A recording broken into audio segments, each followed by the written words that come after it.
Là, donc, ce que je vous propose, c'est de partager quelques réflexions, effectivement, sur cette question du partage des savoirs à l'ère des réseaux sociaux, puisque, effectivement, on peut parler du numérique, mais ce qui va nous intéresser, je vais focaliser, là, clairement, sur la question des réseaux sociaux, et pas sur le numérique en général, puisque vous savez que c'est une notion qui recoupe énormément de choses. Donc, on va s'intéresser à ce partage des savoirs, à comment nous, en tant que médiateurs, en tant qu'enseignants, éducateurs, on est interpellés par les nouvelles pratiques, notamment des jeunes et les pratiques informationnelles. Donc on va démarrer par ça, questionner justement les pratiques des jeunes et des moins jeunes, mais les nouvelles pratiques informationnelles. On va ensuite aller du côté des scientifiques et des médiateurs en ligne, c'est-à-dire comment communiquent, comment partagent les savoirs, comment les scientifiques où les médiateurs partagent les savoirs en ligne, et on fera un focus particulier sur la question des youtubeurs scientifiques, puisque vous savez que c'est un sujet assez important, les youtubeurs scientifiques. Et puis enfin, on terminera par quelques éléments à la fois d'information et de mise en perspective autour du projet du Quai des Savoirs saison 2, puisqu'on reviendra plus directement sur Toulouse, puisque cette question de l'éducation aux nouveaux médias fait partie intégrante donc, du projet culturel et scientifique du Quai des Savoirs. Voilà, pour démarrer donc, sur les pratiques, j'aime bien commencer la discussion avec cet élément de réflexion qui est, que vous devez connaître, hein, les études sur les pratiques culturelles des Français qui sont réalisées par la DEP du ministère de la Culture, donc par Olivier Donat, qui étudie les pratiques culturelles des Français depuis des dizaines d'années. Et donc, le tournant qui a été constaté en 2008, dans l'enquête de 2008, qui a été confirmé depuis par les nouvelles études, c'est un tournant de régime médiatique, c'est-à-dire qu'en gros, on est passé de la télé à l'Internet. Et dans les pratiques d'information des jeunes notamment, puisqu'en fait ce tournant, on le voit essentiellement dans la tranche d'âge des moins de 25 ans, ce tournant, c'est que des années 80 aux années 2010, on est passé de s'informer par la télévision à s'informer par Internet. Donc ce qui change complètement les choses, c'est-à-dire que prioritairement les jeunes ne s'informent plus par la télé mais par Internet. Et aujourd'hui même, alors ça c'était en 2008, 10 ans plus tard, on pourrait demander combien de jeunes regardent encore la télévision, le chiffre diminue chaque jour. Donc ça nous interroge parce que, évidemment, l'information sur Internet, c'est pas du tout la même chose que l'information télévisée. Alors, je parle pas d'une époque où on avait 3 chaînes en noir et blanc et que rendez-vous de toute la France à 20h pour entendre les informations. Enfin, vous voyez ce que je veux dire. On était quand même dans un régime de mass média avec très peu d'émetteurs et beaucoup de récepteurs à un nouveau régime qui change complètement. Alors, juste avant d'en parler, si on regarde du côté d'Internet, alors si on dit on regarde Internet, on s'informe par Internet, comment on s'informe, qu'est-ce qu'on regarde? On constate que, là c'est le classement, vous voyez, Médiamétrie, Net Ratings, qui est le classement en fait des sites Internet. Donc là, alors ce qu'ils appellent les marques, en fait c'est le site Internet qui est consulté. Donc là vous voyez tout simplement les 20 premiers sites, enfin 22 premiers sites Internet consultés en France.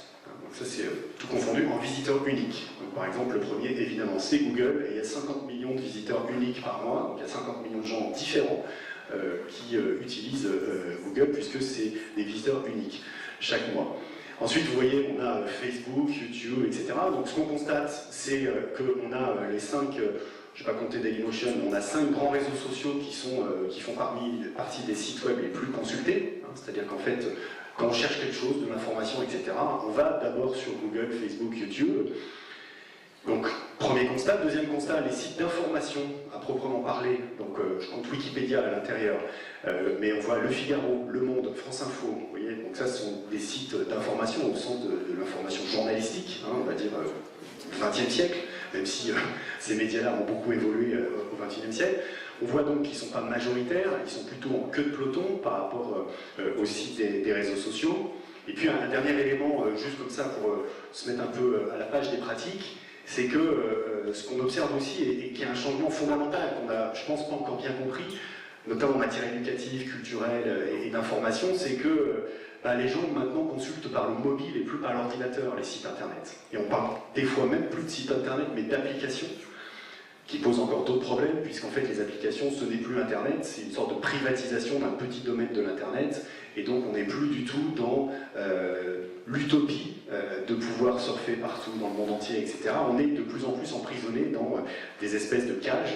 on va en reparler, des bulles informationnelles qui sont donc créées aussi par cette technologie qui consiste à constituer des applications de privatisation du web plutôt que de donner accès à des sites web. Donc ça c'est important parce que vous voyez les... Je vais avoir un pointeur sur ce truc. Ouais. Vous voyez en fait Facebook par exemple 75% c'est consommé par mobile, beaucoup plus que le PC.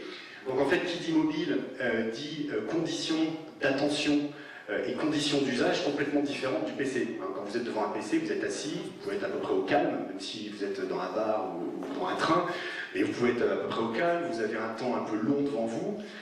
Quand vous êtes sur un mobile, c'est assez différent, ça peut être dans les transports en commun, ça peut être en marchant dans la rue, ça peut être en allant aux toilettes. Voilà, on est sur des conditions d'usage, des conditions de consommation de l'information qui sont plus du tout pareilles. Et puis un élément important, j'allais dire pour nous, éducateurs au sens large, c'est que essayer d'enregistrer des pièces jointes et de constituer un dossier documentaire sur un mobile, c'est un peu compliqué, voilà. Et donc quand vous avez la pratique, l'habitude de travailler sur un mobile, en fait c'est assez différent. J'ai eu un étudiant qui prenait tous ses cours sur un mobile une année, voilà. Il a eu des très mauvais résultats, bon, c'est pas lié, hein, je ne fais pas de corrélation active. En tous les cas, c'était quand même un peu spécial. Et voilà, donc vous voyez ce que je veux dire, c'est la pratique, enfin oui, la pratique, le choix en fait de l'outil que vous utilisez pour consulter l'information, il va déterminer derrière votre pratique intellectuelle, réflexive, documentaire. Ça va être plus compliqué quand on travaille sur mobile. Et puis je mets en perspective aussi la récente décision du ministre de l'Éducation nationale d'interdire les mobiles au collège. Voilà, donc en même temps, les mobiles, ils servent aussi à ça. Alors évidemment, ça sert à faire Pokémon Go, ça sert à faire plein de choses, mais ça sert aussi à s'informer. Donc c'est ça la difficulté face à laquelle nous sommes, c'est qu'en fait, cette ère des réseaux sociaux, elle rabat complètement toutes les cartes. Alors, ça c'est un des premiers points, pas de conclusion, mais en tous les cas pour avancer dans la réflexion, c'est qu'on est de plus en plus, c'est une télé à la poubelle, en fait on est de plus en plus dans une ère post-mass média. Et ça, nous, enfin nos générations, on a quand même du mal à le concevoir, parce qu'on a été élevé avec Patrick Poivre d'Arvor, ceux qui ont moins de 18 ans, je crois qu'ils ne connaissent pas, mais il n'y en a pas beaucoup dans cette salle. Et voilà, on a été élevé avec PPDA, et d'avoir quelqu'un qui nous dit la messe tous les soirs à 20h, bon, c'est vrai que quelque part c'est rassurant, ça crée du lien social, on a tous les mêmes représentations, alors on peut critiquer, etc., mais ça fait un sorte de creuset national. Là aujourd'hui, bon, c'est compliqué de savoir de quoi on peut parler avec le collègue le lendemain si on n'est pas sur les mêmes types de réseaux. Et du coup, le corollaire de cette idée, c'est que du coup l'idée de grand public, elle disparaît aussi. Parce qu'en fait, le grand public, alors c'est une invention, c'est comme la ménagère de moins de 50 ans, c'était une invention des publicitaires, mais ça allait bien avec les mass médias parce que justement on vendait des savons, de la lessive, puis des voitures, etc. à des gens, à des consommateurs, et on pouvait faire des catégories de consommateurs comme ça, un peu méta, et donc voilà, on s'intéressait à la ménagère, et on s'intéresse au grand public. Et on disait, voilà, le grand public, en gros, c'est ceux qui ne sont pas spécialisés. Et du coup, ça renvoie à nos questionnements et à nos pratiques en matière d'éducation et de médiation culturelle et scientifique, puisqu'on est toujours, il y a plein de gens qui continuent de parler en termes de grand public. On fait une expo pour le grand public. Mais en fait, on fait une expo pour personne si on fait une expo pour le grand public, parce que c'est qui ce fichu grand public? Puisqu'en fait, on n'arrive plus à savoir comment on le détermine. On n'arrive plus à trouver les points communs, on n'arrive plus à trouver les fils rouges qui nous permettent de définir qui c'est ce grand public. Puisqu'en fait, aujourd'hui, on est au contraire, à l'inverse, on profile tout le monde. Donc on n'a plus une masse globale assez informe qui serait là, qui attendrait que les médias lui déversent l'école, les musées lui déversent des trucs, mais on est face à des gens qui ont plein de pratiques, qu'on peut profiler tous les uns à côté des autres. On peut savoir à peu près ce que fait à peu près tout le monde avec vos recherches sur Google, avec toutes les datas que vous générez dès que vous faites quelque chose. Et donc on est dans une ère où finalement le public il est complètement atomisé, et c'est l'idée qu'on est tous différents. Tous différents, mais en même temps, on nous adresse tous avec les mêmes réseaux sociaux. Donc c'est ça qui fait qu'il y a un changement, et donc on est dans un premier petit point de conclusion sur un nouveau rapport à l'information à travers ces réseaux sociaux, donc, qui peuvent nous enfermer justement dans des pratiques qui sont assez limitées. Alors, juste avant de venir sur cette question de la bulle informationnelle, vous en avez sûrement parlé, cette enquête qui est sortie en janvier 2018, elle est très récente, donc l'enquête sur le complotisme qui a été menée par l'Institut IFOP, la Fondation Jean Jaurès et puis l'ONG Conspiracy Watch, qui en fait est une enquête qui a essayé d'évaluer auprès de la population française donc le nombre de Français qui croyaient dans une théorie du complot. Alors qui croyaient? En fait, c'est pas exactement ça, parce que la question qui a été posée, c'est est-ce que vous avez déjà entendu parler de cette théorie? Donc ça a été interprété comme les gens y croient. Alors en fait, c'est est-ce que vous en avez entendu parler? Donc est-ce qu'on peut considérer que parce qu'on a entendu parler de quelque chose, on y croit? Bon. Je pense pas. Mais en tous les cas, on a, donc là j'en ai pris qu'un, il y a plusieurs, il y a une série importante de questions qui ont été posées. Bon, c'est vrai que les résultats étaient un peu effarants, notamment surtout sur le fait que en fait, les jeunes croient beaucoup plus que les anciens aux théories du complot. Donc là par exemple, si on prend la plus dingue, enfin on va pas s'amuser à les classer, l'idée que la Terre soit plate, il y a quand même 32% des gens qui ont entendu parler de cette théorie. Alors ça ne veut pas dire que 32% des gens croient en cette théorie, je pense qu'il faut vraiment faire la différence. Mais qui ont entendu parler de cette théorie, donc pour entendre, je ne sais pas si vous aviez entendu parler de cette théorie, sans la rechercher, mais disons que pour être au contact de ça, ça veut dire qu'on est dans une certaine sphère informationnelle, c'est-à-dire qu'on a accès à ces informations parce que sur notre post Facebook, il y a un copain qui va en parler, parce que... Donc ce que je veux dire par là, c'est qu'en fait, c'est une sorte de réseau social, mais pas au sens juste des outils technologiques, mais aussi au sens du groupe social, qui fait que, voilà, on se retrouve de plus en plus enfermé dans ce type d'approche. Alors bon, il y a 2/3 des gens interrogés qui n'ont pas entendu parler, mais si on regarde chez les tranches d'âge, chez les moins de 35 ans, c'est là qu'on voit qu'il y a 42% des moins de 35 ans qui en ont entendu parler. Donc là, la proportion monte, hein, on passe de 32 à 42, 45% pour les 18-24 ans. Donc c'est le genre de théorie qui fait florès, on va dire, chez les jeunes, chez les 18-25. Et à côté, on avait des questions du type « la NASA n'a jamais atterri sur la Lune »,« le 11 septembre, c'est un coup du FBI », enfin bon, etc. Et à chaque fois, c'était à l'avenant. Dans la question qui est posée ici, il y a un truc qui me paraît intéressant, un point intéressant, c'est comme on nous le dit depuis l'école, c'est-à-dire que la question posée, c'est il est possible que la Terre soit plate et non pas ronde, on aurait pu s'arrêter là. Et en fait, on nous dit comme on nous le dit depuis l'école. Et ça renvoie à une autre question, je vais venir après, ça renvoie à une autre question qui est celle de la confiance dans les institutions. C'est-à-dire que non seulement on parle d'une théorie un peu complètement fantasque, et en plus de ça, on rajoute le critère, comme on nous le dit depuis l'école, qui renvoie à la relation de confiance que vous avez envers l'institution. Et donc là, c'est aussi une manière, à travers ces réponses, de nous dire, de par ces jeunes générations, que finalement, ce qu'on nous dit à l'école, c'est pas forcément vrai. C'est-à-dire que sur Internet, j'ai trouvé autre chose, donc peut-être que autre chose, pourquoi pas. J'en ai en tout cas déjà entendu parler. Et cette confiance, cette défiance dans les institutions, bon, c'est pas nouveau, hein, c'est quelque chose qui est connu, mais dans cette enquête, elle est tracée là aussi à travers notamment le jugement sur le niveau de compromission des médias. Hein. Et donc, alors, là aussi, dans les médias, ils n'ont pas mis Internet. Ils ont fait une différence entre journaux, radio, télé et pas Internet. Bon, un petit biais. En tous les cas, ce qu'on constate, c'est qu'il y a seulement un quart des Français qui pensent que les médias traditionnels restituent correctement l'information et sont capables de se corriger quand ils ont commis une erreur. C'est-à-dire que tous les autres, ils pensent que, alors pour des raisons différentes, en fait, ils font mal leur boulot et on a raison de ne pas avoir confiance en eux. Hein, soit leur rôle, c'est essentiellement de relayer la propagande mensongère nécessaire à la perpétuation du système. Hein, ça nous renvoie à certains hommes politiques qui dénoncent un parti médiatique. Donc là, 9%. On est soumis aux pressions du pouvoir, 36%, et on travaille dans l'urgence, donc on ne peut pas faire le job correctement, 30%. Donc voilà, là on a une manifestation de la crise de confiance envers les médias qui est assez gigantesque au niveau des chiffres, en tous les cas, qui sont présentés ici. Donc, si on continue, donc ce nouveau rapport à l'information, en fait la question c'est finalement, est-ce qu'il n'induirait pas un nouveau régime de vérité? C'est-à-dire que ce qui est vrai, ce qu'on peut considérer comme établi, puisque on change de moyen de s'informer, est-ce que ça nous change notre rapport à la vérité et donc on tient pour vrai des informations qui sont émises justement par des médias alternatifs. On arrive sur les fameux faits alternatifs de l'équipe de Trump, et donc on peut s'interroger là-dessus. Et donc on parle d'un concept, vous en avez sûrement entendu parler, qui est cette idée d'une bulle de filtre, qu'il existerait une bulle de filtre qui est portée par les algorithmes des réseaux sociaux. Donc ça c'est un bout de l'algorithme de Google, hein, parce que comme il est top secret, bon, c'est juste un bout.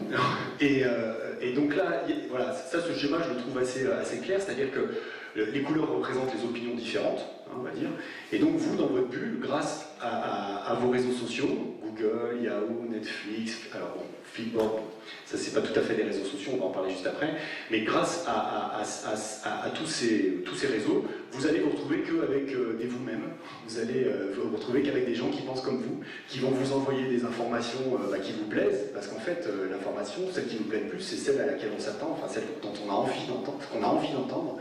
Et donc toutes celles qui ne sont pas de la même couleur, celles-là on les rejette à l'extérieur et du coup on se retrouve complètement enfermé dans cette sphère informationnelle. Donc ça c'est une idée qui est beaucoup propagée actuellement, mais c'est une idée ancienne qui ressort et qui a déjà été étudiée par les sciences de l'information et de la communication sur cette idée d'une sphère informationnelle, d'une clôture informationnelle. Donc c'est un problème qui n'est pas lié que à la question de l'algorithme, mais qui est lié aussi aux pratiques sociales et aux pratiques culturelles des gens. C'est l'idée qu'en fait, on est hostile à des informations qui ne collent pas à nos croyances. On est hostile à des infos qui nous perturbent, on n'a pas trop envie de les croire. Et donc, on se rapproche plutôt de celles et ceux qui nous ressemblent. Alors là, je vous ai mis 3 unes de journaux, de quotidiens que vous connaissez bien. C'est clair que les gens qui lisent l'Humanité et le Figaro, j'en connais très peu. Ou alors des journalistes ou des professionnels qui sont obligés de le faire, mais des gens qui lisent tous les jours l'Humanité et tous les jours le Figaro, ça n'existe pas dans le sens où quand vous regardez, si vous êtes abonné à l'Humanité ou abonné au Figaro ou abonné au Monde, c'est parce que c'est des informations, c'est une manière de traiter l'information qui vous correspond. Vous avez envie d'entendre parler de l'information de cette façon, et c'est pour ça que vous vous abonnez à l'un de ces 3 quotidiens, pour avoir, pour être conforté dans vos croyances et conforté dans vos pratiques informationnelles. Et pour aller plus loin, il y a un sociologue dont vous avez sûrement entendu parler, Gérard Bronner, qui est membre de l'Académie des technologies. S'il y a un partenariat avec l'Académie des sciences, ça serait intéressant aussi, pourquoi pas, d'associer l'Académie des technologies, qui se préoccupe aussi de ces questions. Alors c'est un sociologue qui est un peu controversé parce que c'est vrai qu'il a des prises de position assez radicales, mais ce qui est intéressant chez lui, je trouve, c'est qu'il il s'est interrogé donc sur la question qui nous interroge tous, pourquoi on croit aux théories du complot, comment ça se fait que tout ce qui est propagé, tout ce qui est faux, on a envie d'y croire, enfin pas tout le monde, mais une grande partie. Et donc, il a notamment exhumé, mis en perspective des travaux beaucoup issus de la psychosociologie, un peu des neurosciences, pour montrer que une des explications de la situation, c'est en fait à l'intérieur de notre propre cerveau, et c'est la manière dont on fonctionne, en termes psychologiques, pas neuronal, mais en termes plutôt psychologiques. Et il déclare que l'esprit humain, par nature, est feignant. Et qu'en fait, c'est plus simple de se tromper que d'avoir raison. C'est plus simple de continuer à se tromper que d'avoir raison, parce que même en termes énergétiques, ça coûte moins, ça consomme moins de continuer à se tromper. Et donc, on est victime, en fait, de biais cognitifs. Alors, il ne s'agit pas de s'amender de toutes les pratiques conscientes, mais l'idée, c'est qu'on n'est pas tous égaux vis-à-vis de l'information en ligne notamment, et qu'on est tous par contre victimes de biais cognitifs, comme par exemple le biais de confirmation, où en fait on va chercher à renforcer les croyances qu'on a plutôt que de chercher à les démonter. Et donc c'est l'inverse de la démarche scientifique quelque part. On va plutôt chercher à valider ce qu'on suppose. On va chercher à valider ce qu'on imagine, ce qu'on pressent, l'intuition qu'on a et ce qu'on a envie en fait, d'obtenir comme résultat, plutôt que de le regarder avec plus de distance. Donc ce biais de confirmation, il est, d'après Bronner, assez important, assez répandu, y compris d'ailleurs chez les scientifiques, chez les journalistes, chez les politiques, chez les chercheurs, etc. Et donc la deuxième idée aussi que je trouve intéressante dans ce bouquin, La démocratie des crédules, ça date de 2013, c'est aussi qu'il considère le marché des idées, il considère Internet et la sphère de l'information comme un marché aux idées, donc avec cette idée qu'il y a une offre et une demande pour les idées, qu'il y a des idées qui sont en concurrence, etc. Et que finalement les idées j'allais dire issues de l'école, de la recherche, de l'information journalistique, de la recherche, enfin de l'investigation journalistique, elles sont concurrencées par les informations des réseaux de fausses informations, les réseaux qui promeuvent, justement qui se battent contre, pour défendre leur thèse sur la Terre est plate, le 11 septembre a été fait par les Américains et le Mossad, enfin, etc. Et donc, son idée et son constat, ça consiste à dire que finalement sur Internet, sur le marché des idées, les scientifiques, les enseignants, ceux qui pourraient propager les idées, on va dire, non alternatives, en fait sont peu nombreux. Et que, parce qu'ils ont autre chose à faire, parce que les chercheurs, ils ont autre chose à faire, hein, ils ne vont pas poster des posts Facebook toute la journée, les profs, ils sont face à leurs élèves, les journalistes, ils sont sur le terrain, voilà. Et donc, il y a cette idée que finalement, le marché aux idées, il est abandonné aux complotistes. En tout cas, c'est la thèse que défend Gérard Bronner. Ce marché des idées, il est abandonné, et donc, les organismes d'éducation et de recherche et les organismes culturels ne développent pas suffisamment de stratégies de présence sur Internet et sur les réseaux sociaux, hein, pas que sur des sites web ou sur Wikipédia, mais aussi sur les réseaux sociaux, donc ils ne sont pas suffisamment à pied d'œuvre. Et ça, c'est un message qui a été entendu notamment par, si on se place 2 secondes sur le champ de la communication politique, où aujourd'hui, chaque candidat, bon, on pense à Macron aux dernières élections présidentielles, mais chaque candidat à une élection importante a une task force, comme on dit, qui est constituée souvent de jeunes qui maîtrisent bien les réseaux sociaux et qui font que répondre et publier sur Internet, sur les réseaux sociaux, des messages et des contenus. Donc là, bon, c'est la com politique, donc je ne suis pas en train de dire que c'est rationnel ce qu'ils font, mais en tous les cas, voilà, c'est l'idée d'être présent sur ce marché aux idées. Donc pour avancer, voilà, la question c'est comment nous, dans la science, on fait le buzz et quelles sont les pratiques justement informationnelles des scientifiques. Donc là, deux éléments de réponse. Un premier élément qui est issu d'une enquête d'un cabinet français, enfin peu importe, mais le nom CIRCOM, qui travaillait sur la communication scientifique à travers les réseaux sociaux. Et la question, l'enquête qui a été menée, c'est sur les pratiques médiatiques des chercheurs, hein, des scientifiques, des institutions scientifiques. Là, on parle des organismes de recherche nationaux, le CNRS, l'INSERM, l'INRIA, etc.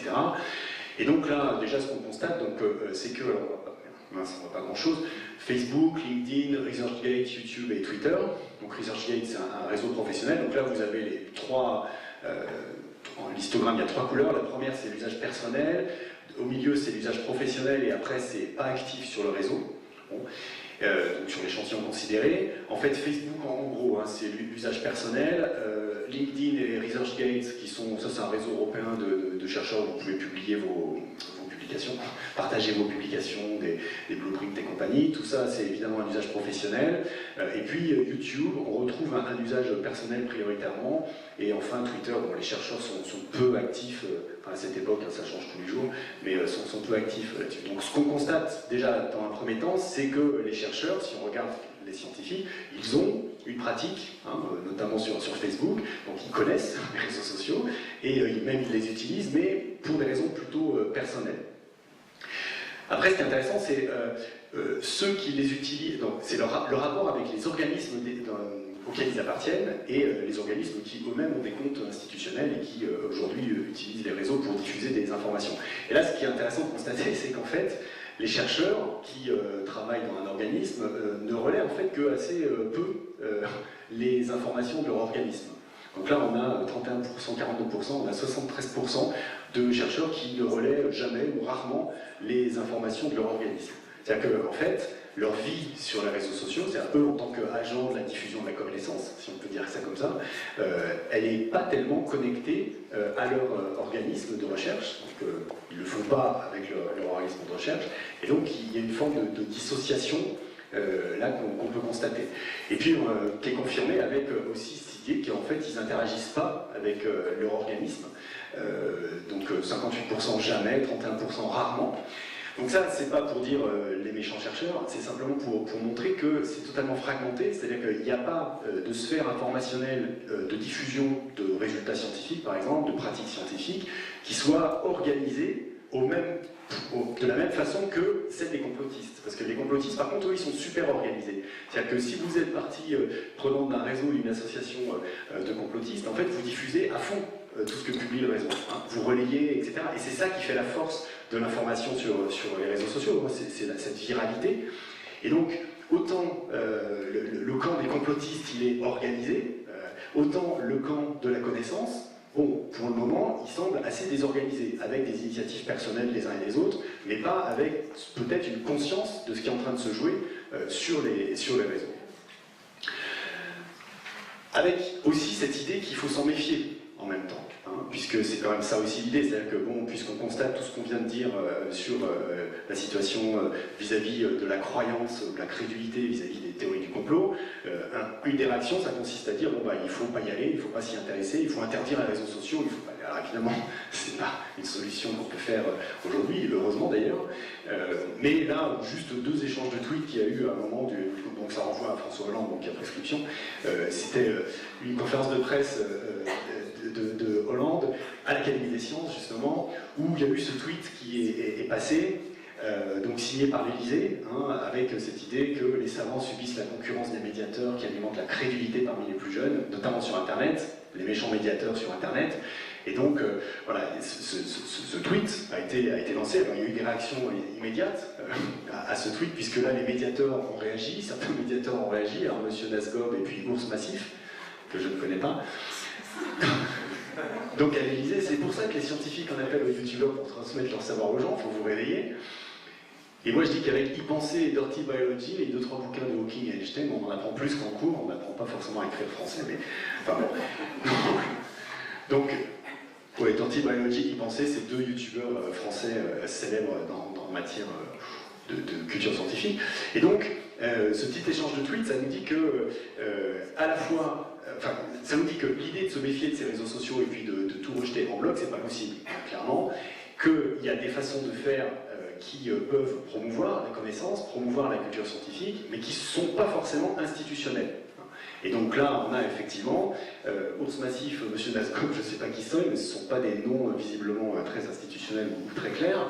Et ça nous renvoie à d'autres types de personnages sur Internet qui ne sont pas des chercheurs, mais qui diffusent la culture scientifique, comme le célèbre Experiment Boy, que vous connaissez peut-être, qui quand même a à peu près 600 000 abonnés sur sa chaîne YouTube, et ça c'est une copie d'écran d'il y a quelques années, donc je pense qu'aujourd'hui ça a dû encore augmenter. Experiment Boy, donc Jean-Baptiste de son prénom, un jeune de Nice, qui en fait, vous voyez, fait des vidéos, mon plus gros feu d'artifice, 880 000 vues, ce qui est énormément de fois plus que n'importe quelle vidéo faite, y compris par l'Académie des Sciences, le CNRS, etc. Avec... Non mais il y en a sûrement qui atteignent ce chiffre. Hein. Ça change tout le temps. Mais vous voyez donc, en fait, la présence des sciences sur Internet, et là, pour le coup, Experiment Boy, alors, il est déconnant, il est rigolo, il se prend pas au sérieux. Alors, en même temps, tout ce qu'il fait, je sais pas si vous le connaissez, il a fait une vidéo sur la cavitation. Donc ceux qui connaissent la mécanique des fluides voilà, savent que c'est pas forcément très simple à expliquer la cavitation. Il a fait une vidéo qui était quand même assez claire, assez explicative. Et ce qui est très intéressant, c'est qu'il y a énormément, beaucoup de jeunes qui le suivent et qui lui posent des questions sur les cours qu'ils ont au collège ou au lycée pour comprendre en fait les concepts que leurs profs leur donnent, enfin leur enseignent. Et donc il y a une très grosse interaction entre ce jeune garçon qui n'est pas enseignant, hein, qui n'est pas prof de profession, qui a fait 2 ans d'études supérieures et puis après il a arrêté pour faire de la vidéo. Et donc le public des jeunes qui prend des informations et des explications en fait à travers cette chaîne. Donc cette question de la popularité sur YouTube, elle a été pour essayer de prendre un peu de distance, de mettre en perspective et puis essayer de comprendre mieux de quoi on parle. J'ai trouvé une enquête assez intéressante de chercheurs australiens qui ont étudié de manière un peu massive toutes les chaînes, enfin un certain nombre de chaînes scientifiques sur YouTube.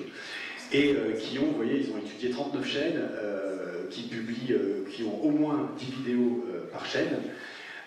Dans ces 39 chaînes, il y avait 21 chaînes professionnelles, 18 chaînes amateurs, et en fait, ils ont regardé ils ont récolté toutes les données sur toutes les vidéos publiées par toutes ces chaînes. Donc ça a été une enquête assez massive. À ma connaissance, il n'y a pas beaucoup d'enquêtes sur les vidéos scientifiques sur YouTube de ce type-là. Ils ont regardé donc les caractéristiques de la chaîne et les caractéristiques des vidéos pour essayer de comprendre en fait ce qui se passe. Et en fait, bon, ce qu'on constate, et ce qui est constaté de manière globale, là, j'ai pas dit c'était en langue anglaise, hein, donc c'était vraiment à l'échelle internationale, et dedans il y avait des chaînes du type National Geographic, donc des chaînes vraiment très connues, hein, avec des vidéos de très grande qualité. Ce qu'on constate, c'est que les chaînes amateurs ont beaucoup plus d'abonnés et de nombre de vues que les chaînes professionnelles, alors que les chaînes professionnelles publient plus de vidéos que les chaînes amateurs, déjà, donc de manière un peu globale, que le nombre de vues il est corrélé au nombre d'abonnés. Évidemment, hein, plus une chaîne a d'abonnés, plus ses vidéos sont regardées.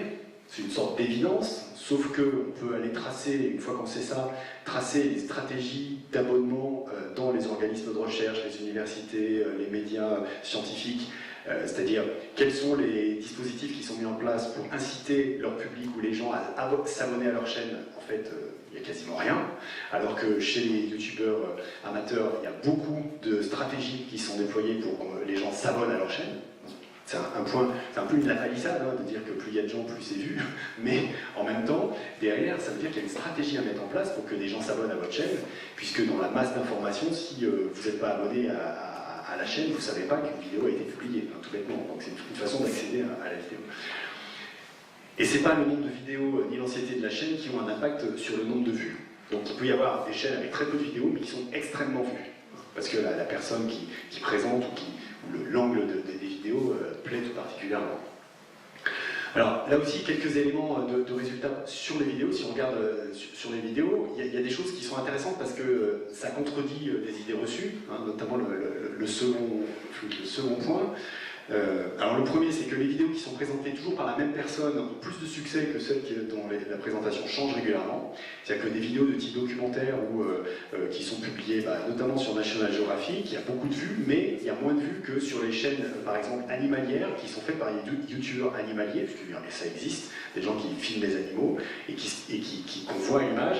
Et donc cette personnalisation, elle est très importante. Et alors, du côté des vidéos amateurs, c'est très clairement, ça apparaît très clairement. La deuxième idée intéressante, c'est que la durée de la vidéo n'a pas d'effet, alors que généralement ce qu'on dit du côté des services de communication, c'est qu'il faut que ça soit court, parce que sinon ça ne sera pas regardé. En fait, il y a énormément de vidéos qui dépassent les 5, 10, 15 minutes, qui ont des scores de visionnage énormes. Donc, on parlait de Dirty Biology tout à l'heure, lui il fait des vidéos qui sont longues, c'est pas des vidéos qui durent 3 minutes ou 4 minutes, c'est des vidéos qui sont longues, et ce qui est impressionnant, c'est que les gens regardent jusqu'au bout. Donc, c'est pas, quand on dit oui, les réseaux sociaux c'est la culture du zapping, etc., c'est un peu vite fait de dire ça, parce que ce qu'on constate, c'est que quand ça intéresse les publics, et notamment les jeunes, ils sont capables d'avoir une attention prolongée. Et puis enfin, le rythme de la diffusion des infos, elle a un effet sur le nombre de vues. Bon, plus évidemment vous mettez à jour votre chaîne, plus il y a des gens qui regardent parce que ça développe mécaniquement un peu le nombre de vues. Donc voilà, au niveau de leur conclusion, la conclusion de ce papier, c'est que, en fait, aussi un élément intéressant, c'est que même si les chaînes professionnelles, elles ont plus de moyens, elles mettent de l'argent, elles ont des personnels pour le faire, alors que les amateurs, ils ont personne et ils ont quasiment pas de moyens. En fait, elles sont moins populaires. Et cette idée de mettre à l'image la même personne qui renforce la popularité de la chaîne. Et enfin, en conclusion, je ne l'ai pas traduit, tant pis, c'est quand même l'idée que voilà, la plus grosse erreur, c'est pour les créateurs de contenu, c'est qu'ils pensent que YouTube, c'est simplement pour héberger leurs vidéos, alors qu'en fait, c'est un réseau social, c'est une communauté. Et ça, c'est la grande difficulté aussi, notamment pour les services communication des organismes, des universités, des entreprises ou des acteurs culturels, c'est que c'est pas simplement pour diffuser des contenus, mais que c'est aussi entretenir des relations avec une communauté, et que c'est un vrai réseau social, et qu'on discute avec les gens, on discute avec ses publics, on discute avec ceux qui même peuvent donner des idées de vidéos. Excusez-moi, est-ce que la dimension comique des vidéos a été prise en compte? Parce qu'il me semble que ça a quand même un impact important. Le genre, le style, le ton. Oui, par exemple, il traite quand même de sujets un petit peu plus ouais. et puis si ça ne dérange pas, il l'amène comme ça, et c'est rigolo, et il y a toute cette dimension-là, il me semble, pour les jeunes qui est... La manière de présenter, effectivement, et le choix, l'angle qui est choisi, là non, enfin ils n'en parlent pas dans l'étude, dans cette étude ils ne parlent pas de ça.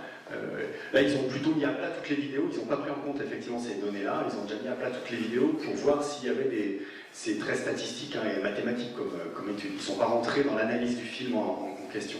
Mais sur des enjeux de durée, puisque voilà, l'idée qui consiste à dire quand un film est long, en fait il est moins regardé que quand il est court, voilà, on s'arrête à ce niveau-là.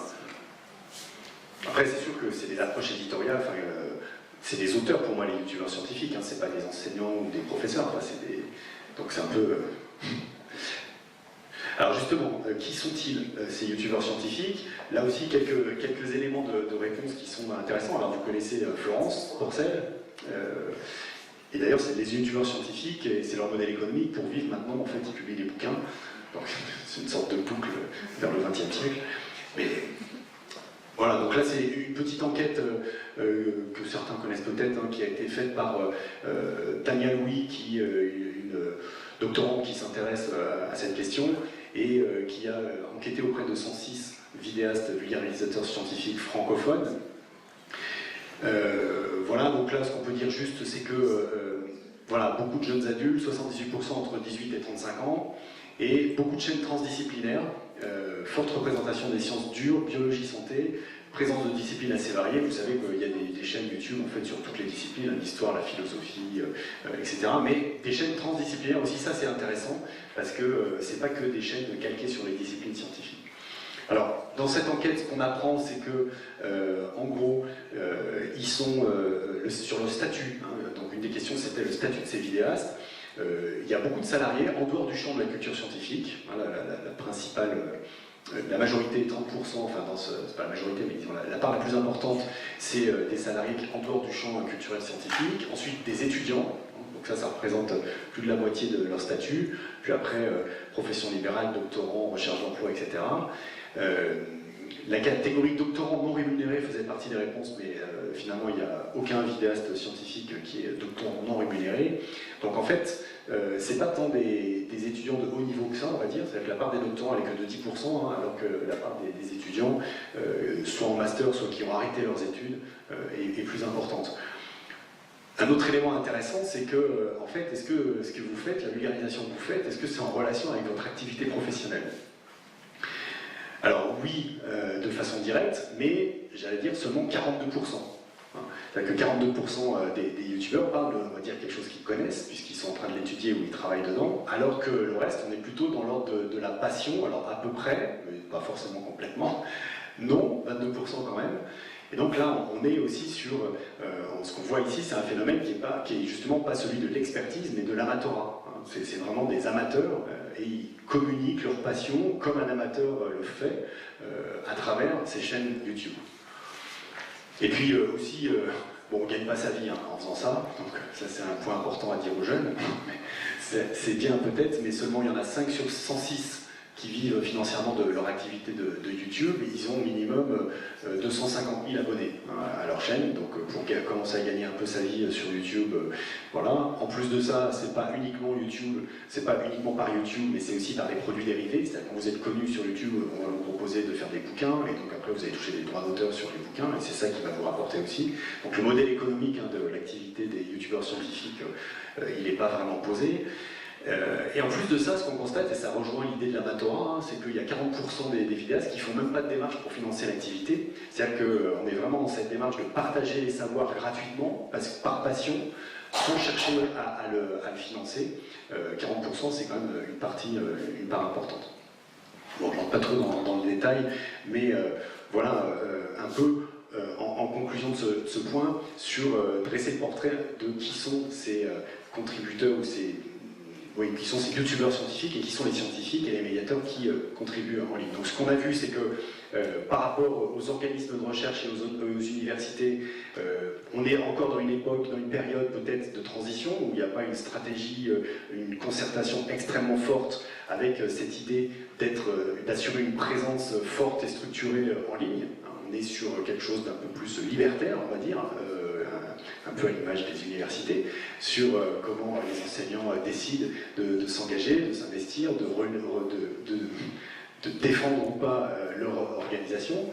Et puis du côté des youtubeurs scientifiques, il y a une part importante d'amateurs, comme on a vu, des gens qui ne sont pas reliés au monde de l'éducation ou de la culture scientifique, donc des gens qui sont un peu hors sol par rapport à ça, et justement tout l'intérêt pour les organismes de culture scientifique, pour les universités, pourquoi pas pour les institutions éducatives, c'est peut-être d'essayer de nouer des relations, des partenariats, de faire des alliances avec eux, et d'essayer de construire ensemble des stratégies pour diffuser plus largement les savoirs sur les réseaux sociaux.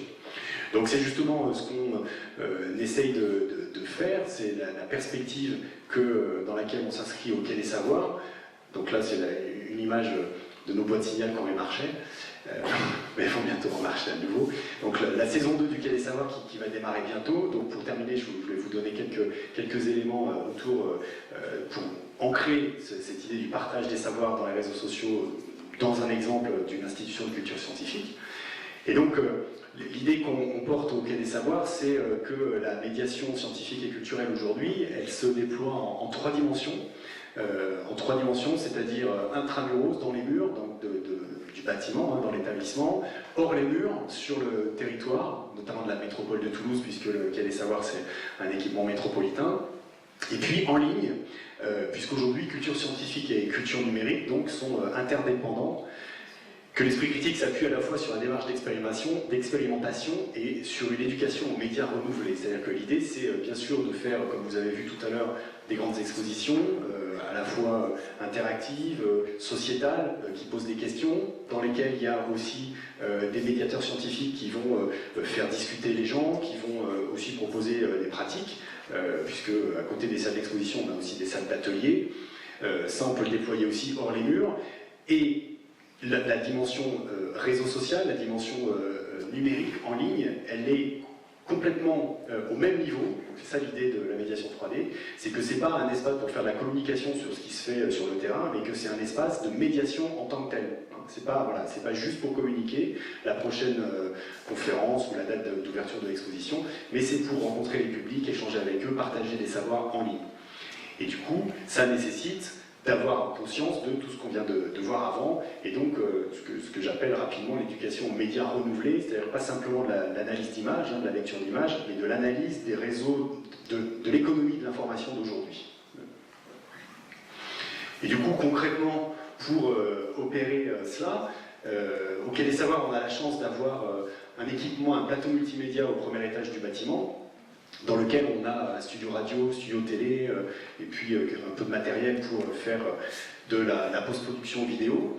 Et donc l'idée, c'est d'associer au programme culturel aussi un programme d'édition et de production, notamment d'émissions, de podcasts, de contenus, de vidéos, sur les questions scientifiques et techniques, mais ça peut être aussi sur l'entrepreneuriat étudiant, la culture au sens large, ça peut être aussi sur la pédagogie par exemple, on a parlé récemment avec différentes personnes, pour justement partager des idées, discuter, débattre en ligne aussi, et pas simplement dans l'exposition.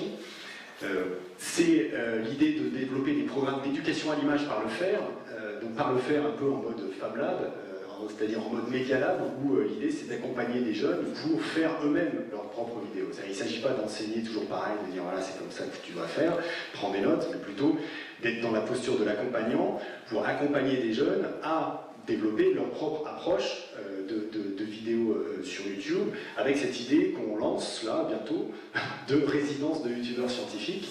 Donc comme il existe des résidences d'artistes dans des organisations, d'ailleurs on en a aussi des artistes qui veulent travailler avec des scientifiques, mais l'idée c'est de lancer des résidences de youtubeurs scientifiques, donc pour accueillir alors, soit des jeunes amateurs, on ne va pas aller vers des professionnels qui n'ont pas besoin de nous forcément, ou alors c'est parce qu'ils ont un projet spécifique et là on en discutera. Mais l'idée, c'est de se dire que, il me semble, la meilleure façon d'apprendre aujourd'hui les nouveaux médias, c'est de les pratiquer.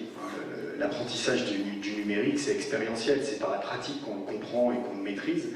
Et là, l'enjeu au niveau de l'information en ligne et au niveau du partage des savoirs en ligne, c'est de rendre les gens acteurs de ça, pour qu'ils se rendent compte aussi des différentes pièges, des différentes méthodes, manières de faire, pour être plus avisés derrière quand eux-mêmes vont être en situation de consommation ou en situation de découverte de produits YouTube. Et puis enfin, on est sur une multidiffusion sur le web, c'est-à-dire que l'intérêt aussi de ce type de pratique, c'est que ça démultiplie en fait les canaux de diffusion, les canaux aussi d'échange avec les publics, et en articulant tout ça avec aussi les réseaux sociaux, puisque là on parle de vidéos essentiellement, donc de YouTube essentiellement, mais en articulant ça avec Twitter, Facebook, Instagram, etc., donc les réflexions qu'on est en train de mener actuellement, ça va nous permettre de déployer aussi toute une série de médiations en ligne autour du partage des savoirs et de la culture scientifique et technique.